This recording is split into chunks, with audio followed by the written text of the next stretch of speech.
On va commencer par une lecture qui se situe dans Marc au chapitre 16 et au verset 16. Donc je vous la lirai en version second 21. Parce que d'habitude on programme les versets et puis là, d'une discussion, d'une salutation à une autre, voilà, je n'ai pas programmé les versets. Je pense que déjà quand on lira ça, je pense que vous comprendrez le sujet de notre message ce soir. Marc 16, 16, tout simplement. 16, 16. Voilà. Je vous laisse chercher. Si vous n'avez pas la Bible, c'est affiché à l'écran.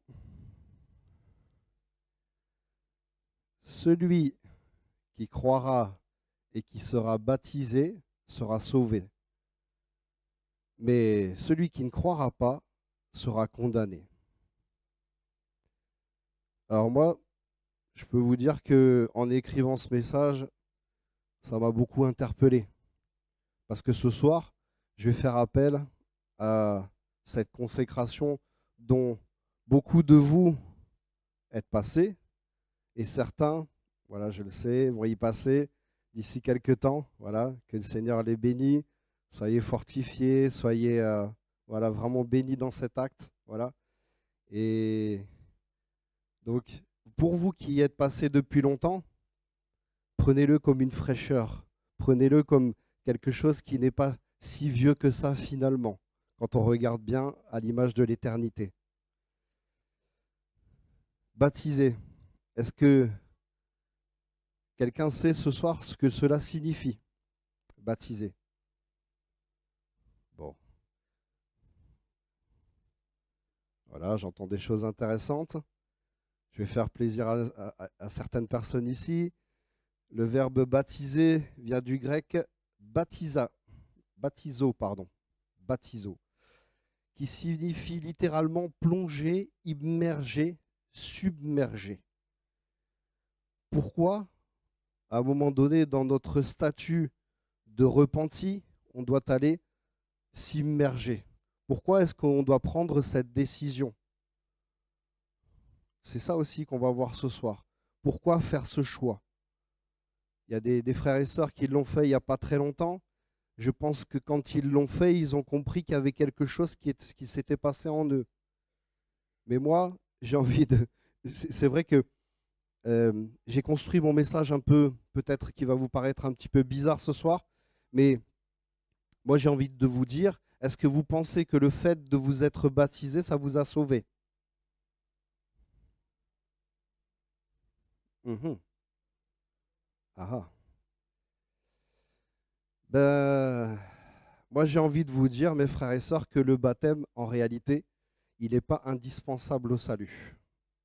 Pourquoi il n'est pas indispensable? Déjà, première référence qu'on a dans la Bible, et c'est quelque chose que je pense 99,999 personnes ont lu, c'est l'histoire du brigand sur la croix. Est-ce qu'il était baptisé? Mes frères et sœurs, le baptême, et je le répète, n'est pas indispensable au salut. Cependant, pour tous ceux qui sont capables de le recevoir, eh ben, c'est une manifestation de l'obéissance que l'on a à Christ. Il y a des gens qui vont dire aujourd'hui, ouais, mais tu sais, moi j'ai cette relation avec Christ là, ouh, c'est profond, c'est chaud, et j'ai pas besoin de passer par mon frère, ma soeur, relis bien la parole de Dieu. Parce que euh, cette obéissance, et on va y revenir un petit peu plus tard, elle est présente dans tout le caractère de ce baptême.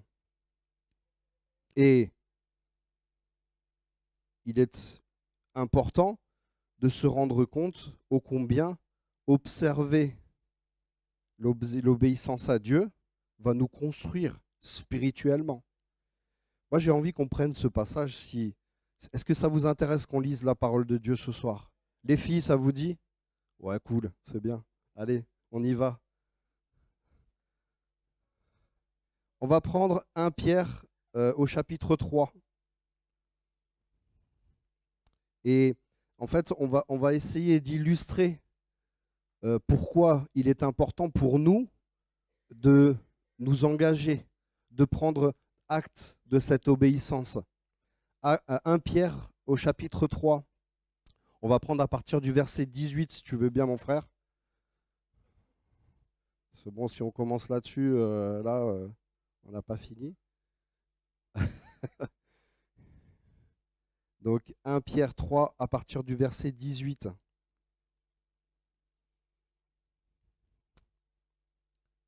Alors, ouais, je vous la prends dans une version un petit peu différente. C'est la version Summer. Le Christ lui-même a souffert la mort pour les péchés, une fois pour toutes, lui l'innocent. Il est mort pour des coupables, afin de vous conduire à Dieu. Il a été mis à mort dans son corps, mais il a été ramené à la vie par l'Esprit. Ah, ça c'est quand même intéressant. Il a été ramené à la vie par l'Esprit. C'est cet esprit qui vit en vous. C'est cet esprit d'obéissance. On est d'accord. Par cet esprit, il avait déjà prêché aux hommes, maintenant prisonniers du séjour des morts, qui autrefois s'étaient montrés rebelles. Alors que Dieu faisait preuve de patience pendant que Noé construisait le bateau, un petit nombre de personnes, 8 en tout, y furent sauvées à travers l'eau. C'est ainsi que vous êtes sauvés maintenant. Vous aussi, ces événements préfiguraient le baptême. Celui-ci ne consiste pas, et là, c'est vraiment quelque chose qu'il faut qu'on comprenne. Voilà, hein, pour ceux qui peut-être sont passés par les eaux du baptême et qui n'en ont pas encore pris conscience. Hein, c'est ainsi que vous êtes sauvés maintenant. Vous aussi, ces événements préfiguraient le baptême. Je préfère reprendre la phrase. Hein. Celui-ci ne consiste pas à laver les impuretés du corps, mais à s'engager envers Dieu avec une conscience pure. Tout cela est possible grâce à la résurrection de Christ. C'est-à-dire que si Christ n'était pas ressuscité, il n'y aurait rien. Il n'y aurait rien. Et on serait mort. Et le monde serait mort dans son péché. Le monde mourrait dans son péché. Mais c'est pas la volonté de Dieu. Dieu veut qu'un maximum soit sauvé. Et Dieu veut qu'un maximum lui obéisse. Excusez-moi, je prends un peu d'eau, il fait chaud.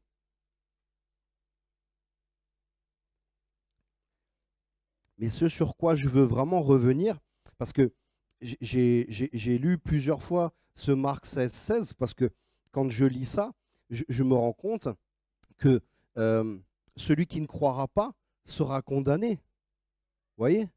Et ça, c'est quelque chose d'important, parce que en réalité, j'ai pris un maximum de versions, et toutes les versions sont unanimes sur le caractère de la condamnation. Si tu n'obéis pas au Seigneur, si tu ne fais pas acte de baptême, tu es condamné. Oula, j'ai jeté un froid. Ça y est. Non, ça va? Bon. Mais ce qui est formidable, c'est que dans la repentance, dans ce moment où c'est que on s'est dit, c'est marrant parce que des fois, on va penser au baptême avant la repentance. Mais ce qui est intéressant, c'est que le Seigneur, dans notre incrédulité, dans ces moments où c'est que on se pose 10 000 questions, où c'est que je ne sais pas, mais après, qu'est-ce que je vais faire? Qu'est-ce que je vais devenir? Qu'est-ce que je vais perdre? Mais dans cette incrédulité, il vient, il nous apporte ce repos divin, il nous apporte sa réponse à la condamnation, il nous apporte le soulagement à la condamnation. Mes frères et sœurs, j'étais encore cet après-midi en train de discuter avec la psychologue de mon travail. La psychologue, c'est quand même des gens qu'on voit peut-être un petit peu au-dessus. Eh bien, on rentre en réunion, elle me regarde, elle me dit, je suis angoissé. J'ai fait, waouh, alors attends. J'ai dit, attends, mais je l'ai regardé, honnêtement, j'ai dit, toi, t'es la psy, t'es angoissé. J'ai dit, attends, il y a un truc qui colle pas, quoi. Elle me dit, ouais, mais ce monde, elle me dit, regarde tout ça. Elle me dit, les gens, ils font n'importe quoi, ils veulent plus obéir à rien. Moi, ça me... Bon, j'ai dit, écoute, on va en réunion, on en reparlera après. Et vraiment, j'ai eu à cœur, j'ai dit Seigneur, pendant la réunion, je priais pour elle, je disais Seigneur, mets dans ma bouche les paroles dont elle a besoin d'entendre aujourd'hui. On est sorti de la réunion, on a discuté ensemble, on a pris un moment ensemble. Voilà, et moi je suis parti dans mon coin, elle est repartie dans le sien. Je me suis dit, bon, ben Seigneur, ça fera l'effet que ça fera. Et juste en sortant, elle me regarde, elle me fait, ah, ça m'a fait du bien de parler avec toi. Mais si seulement elle savait avec qui elle avait parlé. Mais je laisse le Seigneur, il va faire son job. Il va faire son job. Voilà. Parce que dans notre discussion, voilà, le Seigneur est venu. Et simplement pour dire que les gens aujourd'hui, ben, malheureusement, ils sont incrédules face à ce monde, face à cette destruction permanente. Ils se disent, mais pourquoi détruire un monde aussi merveilleux? Mais, hey, messieurs, dames, vous y avez contribué, quoi. À un moment donné, quoi, voilà. C'est ça, voilà. Et comme le dit mon frère, c'est le péché continuel, c'est ce péché destructeur. S'il n'y aurait pas de péché, ce serait le paradis sur terre. Mais ce n'est pas la volonté de Dieu et que Dieu soit béni.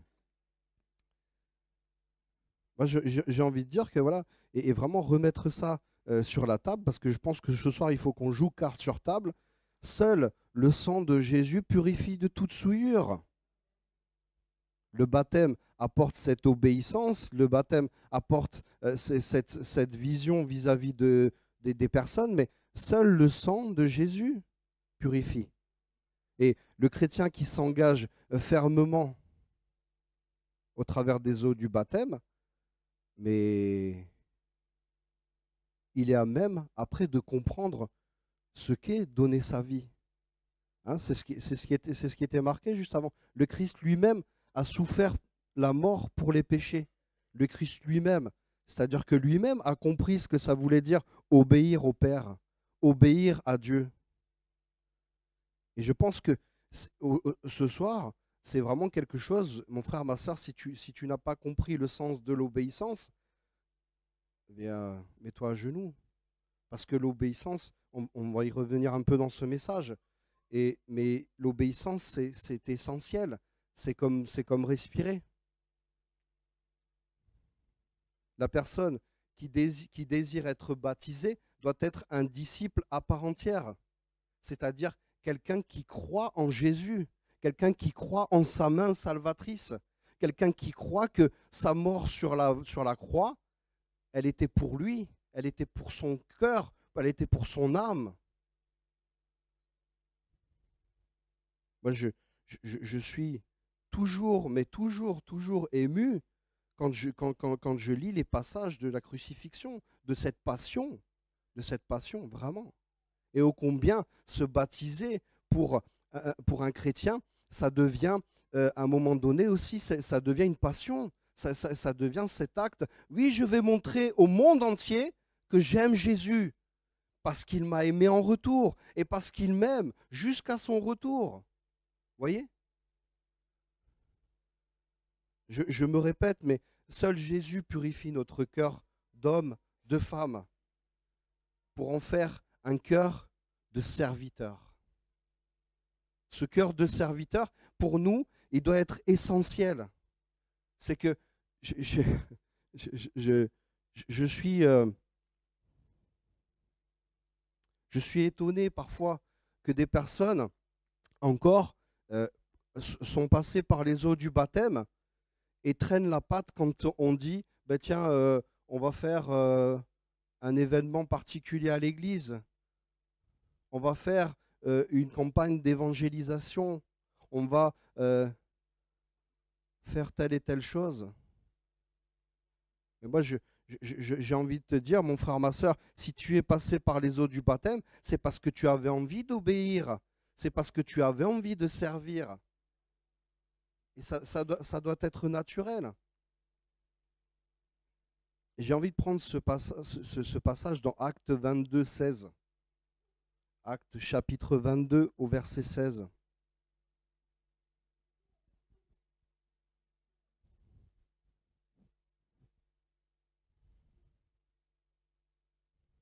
Parce que c'est une notion importante du baptême. Parce que je pense que, et c'est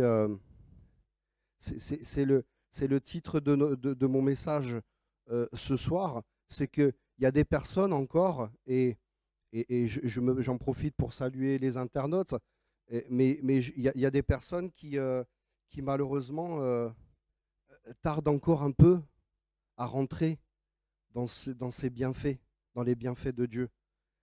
Et Acte 22,16 nous dit ceci. Et maintenant, que tardes-tu? Lève-toi, sois baptisé et lavé de tes péchés en invoquant le nom du Seigneur. Ça veut bien dire ce que ça veut dire. Gloire à Dieu. Gloire à Dieu. Ça veut bien dire ce que ça veut dire. Maintenant, lève-toi. Pourquoi? Moi, je suis abasourdi. On a des personnes qui occultent totalement le nom de Jésus. Tout ça pour dire, ouais, mais moi j'ai une passion à côté qui est beaucoup plus prenante. J'ai un truc qui est beaucoup plus passionnant. J'ai le vélo, j'ai l'aviation, j'ai tant et tant et tant et tant de choses. Je ne dis pas que le vélo soit mauvais, l'aviation n'est pas mauvaise. Aller voir un rassemblement de voitures, ce n'est pas mauvais. Mais la première des choses qu'on doit faire, c'est de se lever pour le Seigneur. C'est d'être baptisé pour le Seigneur. C'est d'être lavé de ses péchés. On peut traverser quantité de choses. Mais quand tu crois, ta vision n'est plus erronée à ton intelligence, mais ouvre au caractère sage de Dieu. Et c'est ça le baptême. C'est ça à un moment donné d'être rempli de feu. Jean au chapitre 3. Ah, on a des visiteurs. Jean au chapitre 3 et au verset 36 en second 21. Celui qui croit au Fils a la vie éternelle.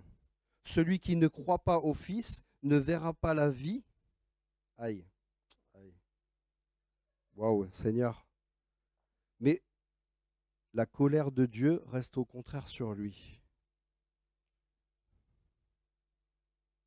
Combien on entend de personnes aujourd'hui dire « Ah, mais... et presque de jurer sur le nom de Dieu. » Hein?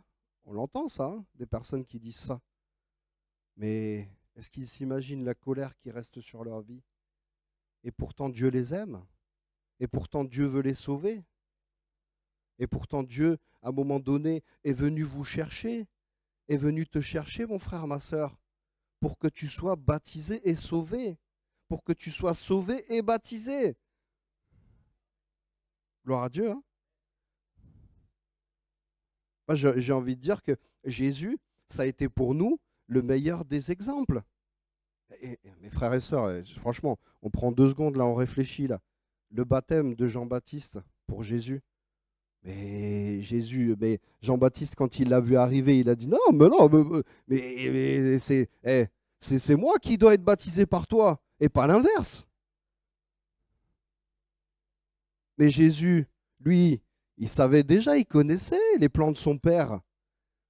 Il connaissait le plan salvateur de son père. Il n'a pas dit à Jean-Baptiste, ouais, allez, vas-y, je te baptise toi d'abord, après toi tu me baptises, et puis on se fait un petit thé là sur le bord de... Non, il a été saisi par l'Esprit. Jean-Baptiste est venu, il l'a baptisé, et lui, il a été saisi par l'Esprit de Dieu qui est descendu sur lui. Vous imaginez quel exemple? Alors, à quelle plus forte raison on ne pourrait pas suivre l'exemple de Dieu? L'exemple de Jésus. Je suis désolé, mais j'ai de plus en plus de mal à défaire. Enfin, je ne sais pas si tu vois ce que je veux dire, mais à défaire le nom de Dieu, le nom de Jésus, l'Esprit. C'est vraiment là, mes frères et sœurs, quand on est avec lui tous les jours, mais on le sent, quoi. C'est cette Trinité divine qui nous fortifie. C'est ce qui fait qu'à un moment donné, ben, il y en a qui vont le sentir au moment du baptême, il y en a qui vont le sentir avant, il y en a qui vont le sentir après. Il y en a qui, des fois même, le sentiront 30 ans, 40 ans de baptême, et puis au bout d'un moment, ben, il se passe quelque chose. Mais ces personnes-là, elles ont toujours cru. Elles ont toujours cru.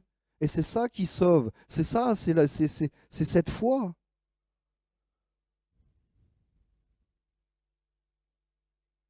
Moi, c'est une telle richesse de vivre avec Dieu, mes frères et sœurs, de passer par ce baptême, de passer par cette repentance, que je me dis, waouh, des fois j'aimerais aller le crier dans les rues, hein, mais le Seigneur me dit, sois sage, sois sage. Je te mettrai au moment opportun des gens. Voilà. Mais c'est vrai, ça fait quoi? Ça fait 10 ans maintenant que je vais à l'église, mais c'est que grandissant. Et vraiment demander ça au Seigneur, que le baptême ne soit pas, je parle pour ceux qui sont baptisés bien entendu, mais que le baptême ne soit pas une fin en soi, mais que au contraire, cet été le début de toute chose. Hein, vraiment. Parce qu'on grandit tous les jours avec le Seigneur, tous les jours, tous les jours, tous les jours, tous les jours, tous les jours. C'est bien parce que j'ai pris dans mon message la définition de purifier. Alors je vais vous pardonner, je vais vous, je vais vous épargner les verbes transitifs et compagnie. Voilà, il y a des gens qui sont en plein bac, là, c'est bon, la tête comme ça. Mais purifier, c'est débarrasser une substance de ses impuretés. Vous voyez? C'est clarifier, épurer, filtrer, débarrasser de la corruption, de la souillure morale. Ça, c'est la définition du Larousse. Hein. La souffrance, la purifier. Ça, c'est ce que j'ai trouvé dans le Larousse, mes frères et sœurs. La souffrance, la purifier. Waouh. Ça vous rappelle quelque chose, là? On est d'accord? Hein? La souffrance sur la croix. Ouais.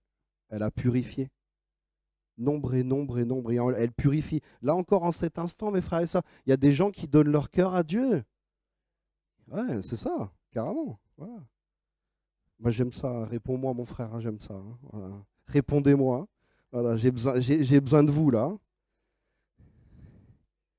J'ai- Ah non, non, mais au contraire, au contraire, au contraire, continuons. Parce que moi, j'aime ça, j'aime vous entendre. Euh, quand je m'arrête comme ça, c'est que je parle, je parle. Hein, voilà. Hein. Il y a quelque chose qui se passe, hein, qu'on soit bien d'accord. Voilà. C'est que je vais faire juste une parenthèse. C'est juste que on écrit parfois un message. Et notre message, il est très souvent inspiré. D'accord? Mais il y a aussi très souvent notre intelligence. Et moi, je dis, Seigneur, apprends-moi à mourir à moi-même dans mon intelligence, afin que je puisse apporter au corps, à ton corps, tout ce dont il a besoin. Parce qu'on a besoin d'être nourri, mes frères et sœurs. On n'a pas besoin d'être gavé, on a besoin d'être nourri. Le fait, je reviens dans mon message, hein, voilà, je ferme ma parenthèse. Le fait même de vouloir connaître la vérité en Christ nous amène vers cette purification. Et recevoir le Saint-Esprit, mes frères et sœurs, j'ai envie de dire, pour ceux peut-être qui ne l'ont pas encore reçu, ne désespérez pas, parce que ce n'est pas réservé à une élite, d'accord? Mais il est réservé à tous ceux qui souhaitent connaître et suivre Jésus sincèrement. Je ne dis pas que vous manquez de sincérité, mais je dis qu'à un moment donné, le Seigneur, quand il va déposer sur vous le Saint-Esprit, quand il va venir déposer en vous le Saint-Esprit, c'est que c'est le moment où il le fallait. Regardez bien, et on va revenir sur ce baptême de Jean-Baptiste. Je sors un peu de ma protection physique là. Quand on revient sur le baptême de Jean-Baptiste, donc il a baptisé Jésus, le Saint-Esprit est descendu à ce moment-là sur Jésus. Il aurait pu être là dès le début. Le Saint-Esprit était présent, mais il est descendu à ce moment-là, parce que c'était le moment qu'il fallait. C'était le moment opportun. Parfois, on est là dans sa chambre. Mais Seigneur, donne-moi le Saint-Esprit, j'en ai besoin! Ouais, ne crie pas, hein. Ça va, hein, détends-toi. Il n'y a pas de problème, je t'ai entendu, moi, mon enfant. Mais c'est au moment où tu en auras le plus besoin. que je le mettrai sur ta vie. Et c'est ça, croire.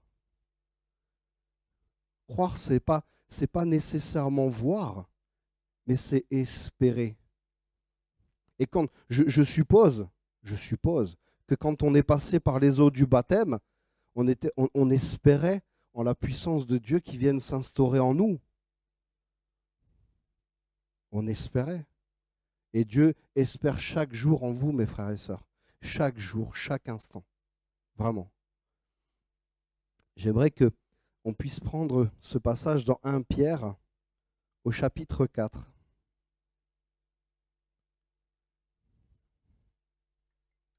1 Pierre chapitre 4.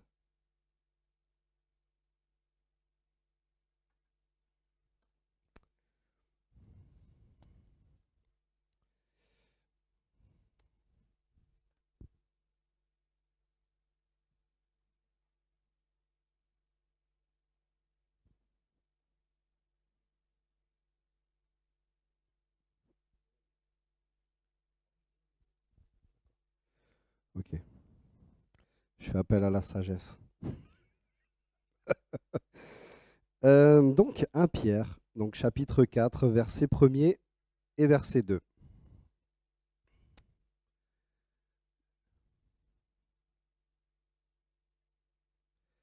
Ainsi donc, puisque le Christ a souffert dans son corps, armez-vous aussi de la même pensée. En effet, celui qui a souffert dans son corps a rompu le péché, afin de ne plus vivre le temps qui lui reste à passer dans son corps selon les passions humaines, mais selon la volonté de Dieu.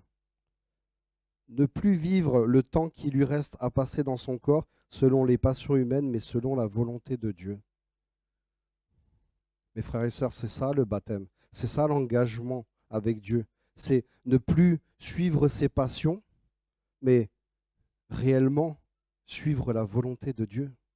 Et j'insiste ce soir là-dessus, parce que être purifié de son intelligence pour marcher vers la liberté de conscience en Jésus, c'est ainsi qu'on offre à nos contemporains, comme se plaît à le dire mon frère parfois, la lecture de notre engagement vis-à-vis de Dieu.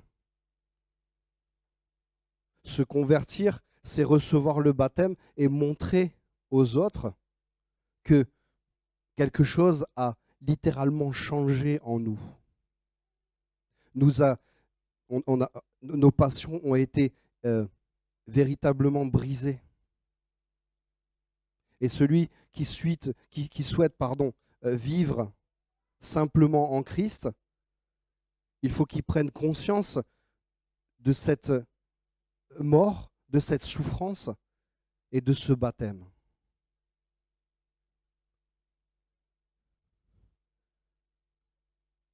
Je vais faire encore appel à ceux qui, malheureusement, tardent encore. Romains 13, au verset 12, donc Romains chapitre 13, versets 12 à 14.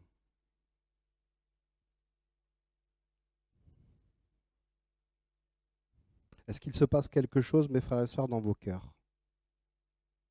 Est-ce qu'à cet instant, il se passe quelque chose dans vos cœurs? Ne vous précipitez pas. Un petit amen. Je pense que s'il ne se passe rien, là, il va se passer quelque chose. Romains 13.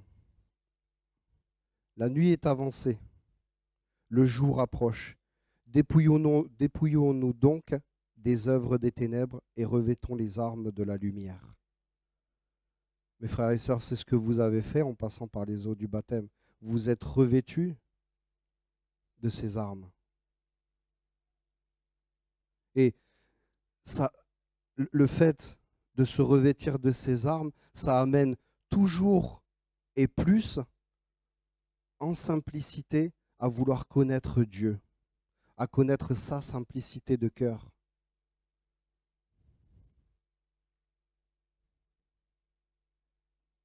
Le baptême, qu'on soit bien d'accord, n'amène pas à tout cela, mais il contribue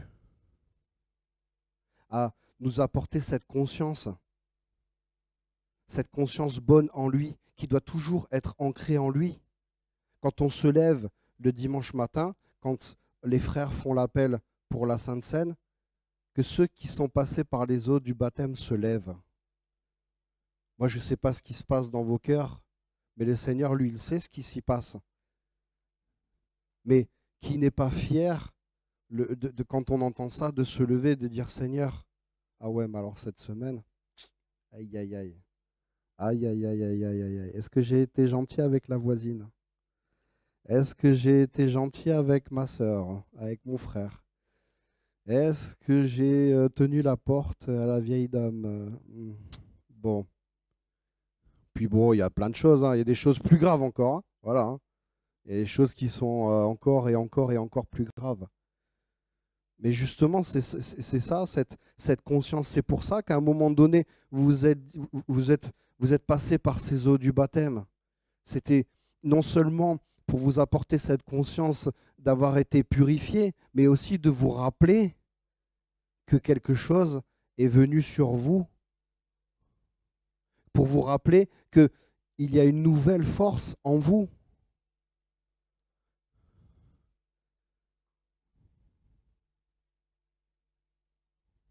Moi, je prends ce passage dans Proverbe 11.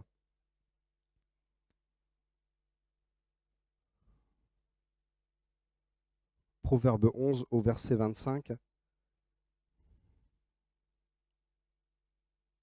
L'âme généreuse sera comblée.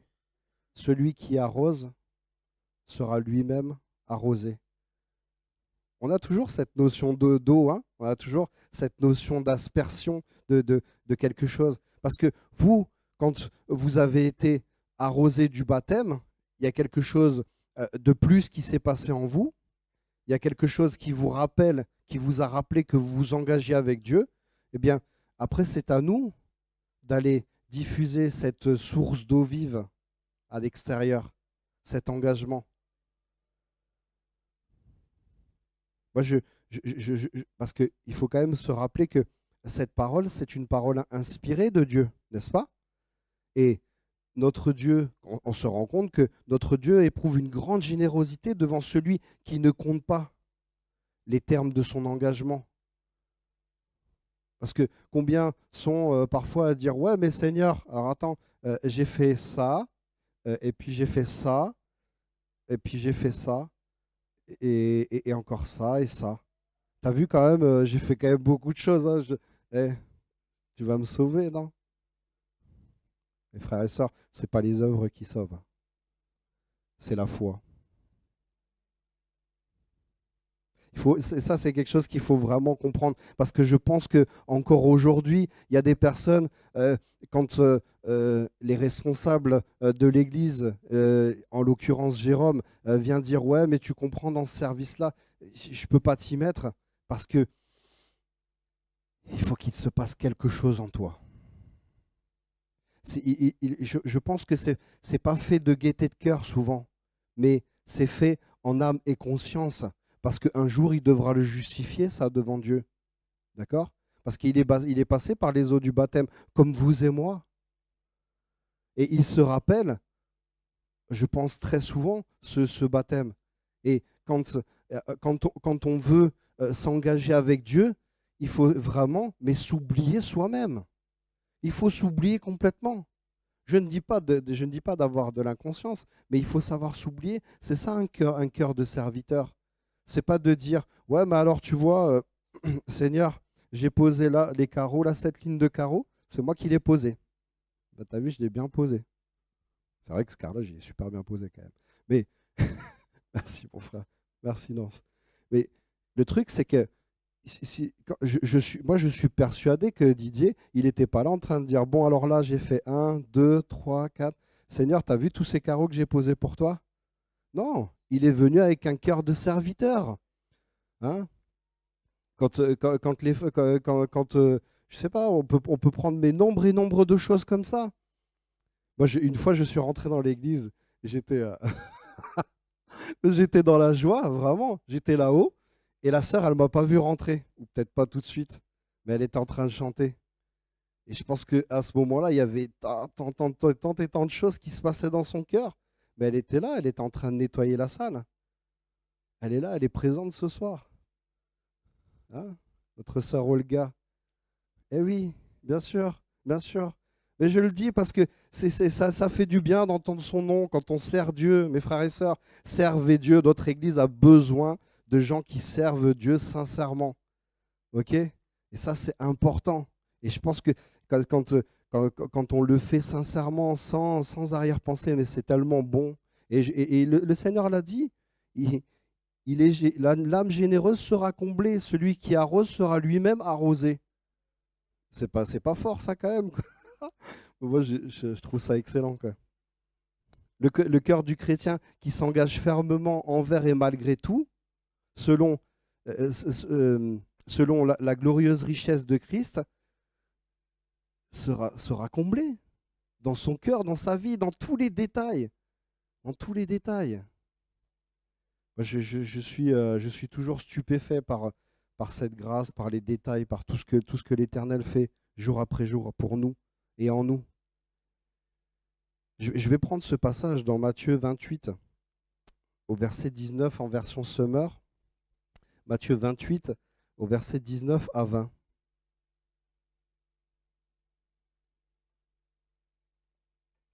Et là, c'est quelque chose qui nous amène à s'engager en fermeté de conscience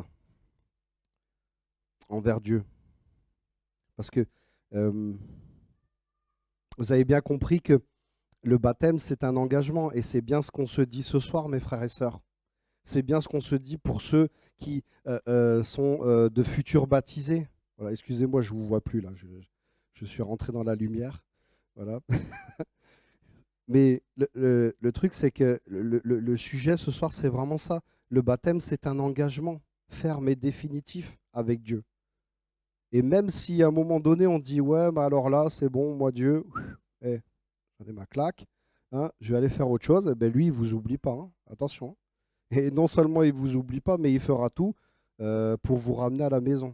Tiens, ça ne rappelle pas quelque chose, ça, hein? Je pense que si je vous dis le fils prodigue, mais je pense que j'avais même pas besoin de vous le dire, quoi.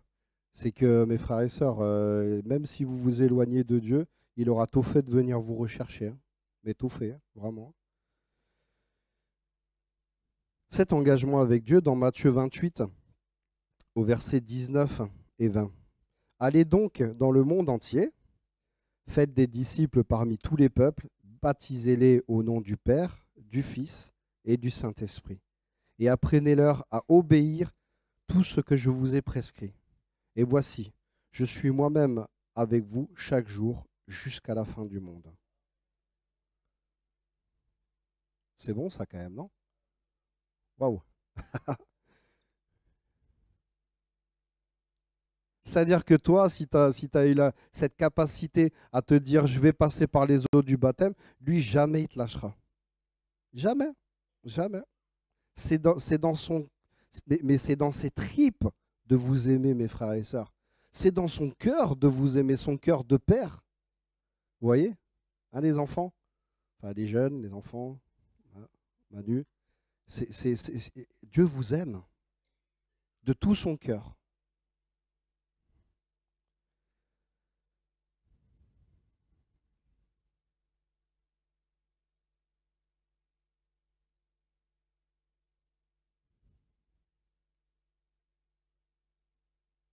C'est vital.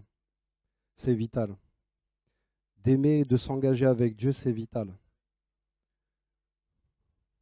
D'aimer et s'engager avec Dieu, c'est vital. Parce que dans notre vie, parfois, on se dit, ouais, mais Seigneur, je suis tellement rien. Pourquoi tu es venu me chercher? Pourquoi tu es venu me chercher? Je suis rien. Je suis rien. Alors, mais, si tu avais pu me laisser mourir au moment où j'avais envie de mourir, si tu avais pu me laisser faire mes bêtises au moment où j'avais envie de faire mes bêtises.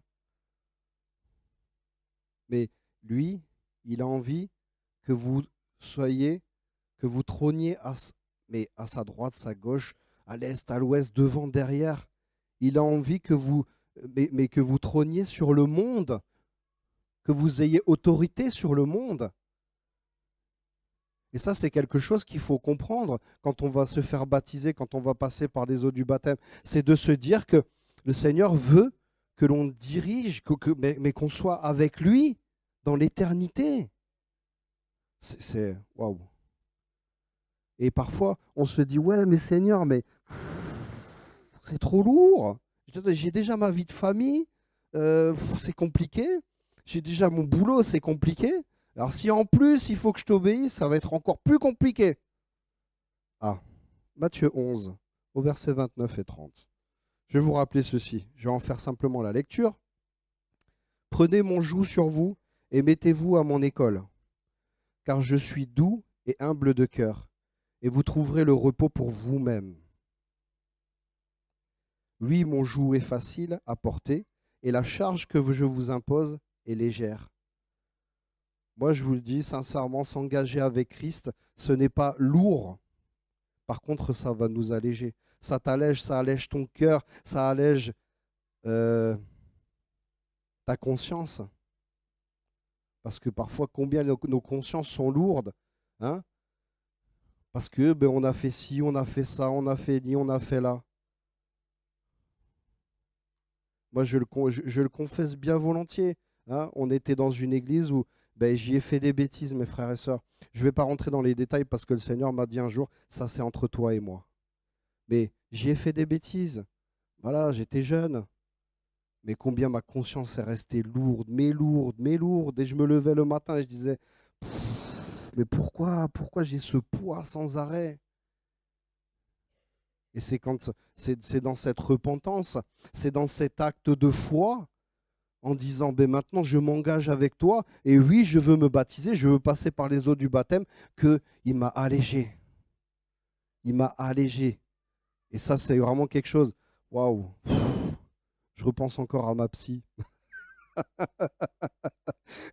Je repense à ma psy. Je me dis combien ce soir elle a dû rentrer chez elle encore le cœur lourd. Bien sûr, bénissez-la, priez pour elle. Voilà. Si vous voulez son nom, je vous le donnerai après. Mais priez pour elle, bien sûr. Mais je me dis, imaginez-vous, en ayant obéi à Dieu, en ayant vraiment fait cet acte de foi, combien il vous a apporté ce trésor précieux. Précieux.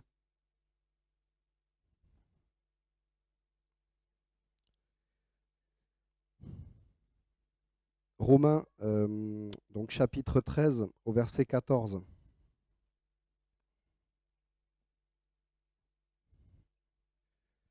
Le soleil de justice qui m'éblouit un peu. Revêtez-vous du Seigneur Jésus-Christ et ne vous préoccupez pas de satisfaire les désirs de l'homme livré à lui-même.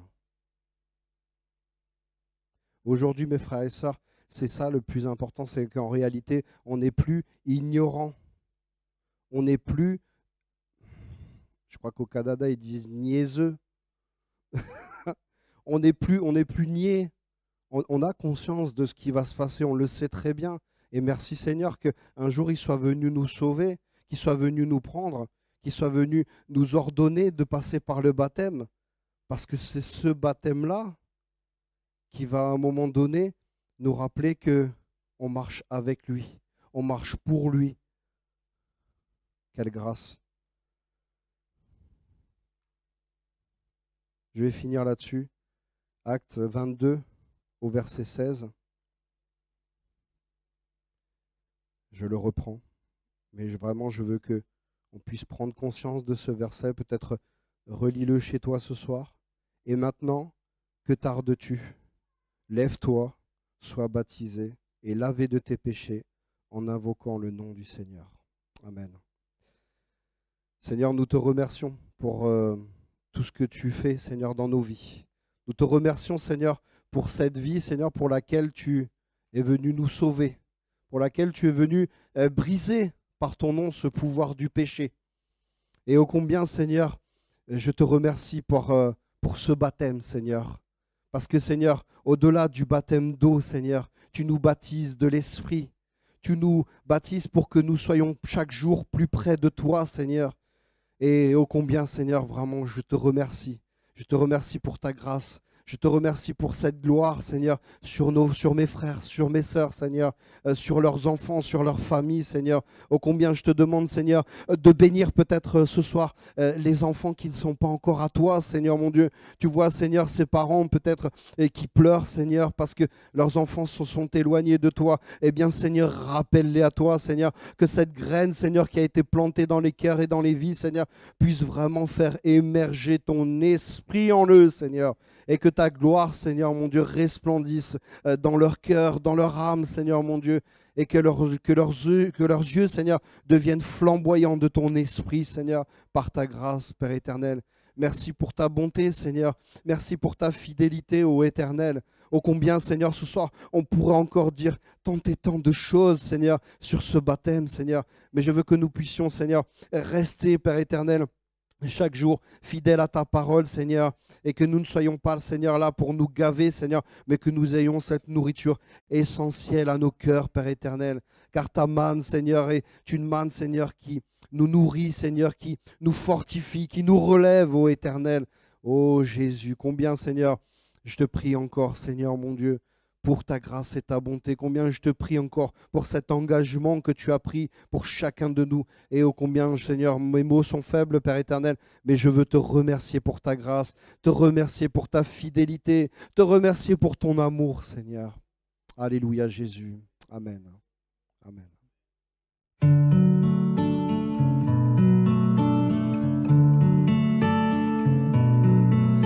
Well, I heard there was a secret chord that David played and it pleased the Lord.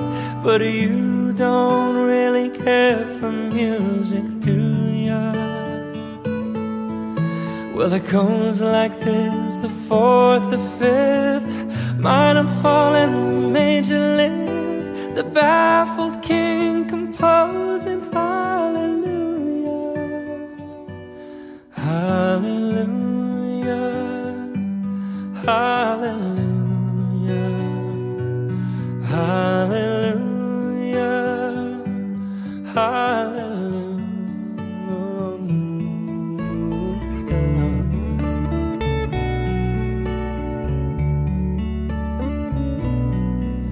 Well, your faith was strong, but you needed proof. You saw her bathing on the roof, her beauty in the moonlight overthrew you. She tied you to her kitchen chair, she broke your throat and she cut your hair in front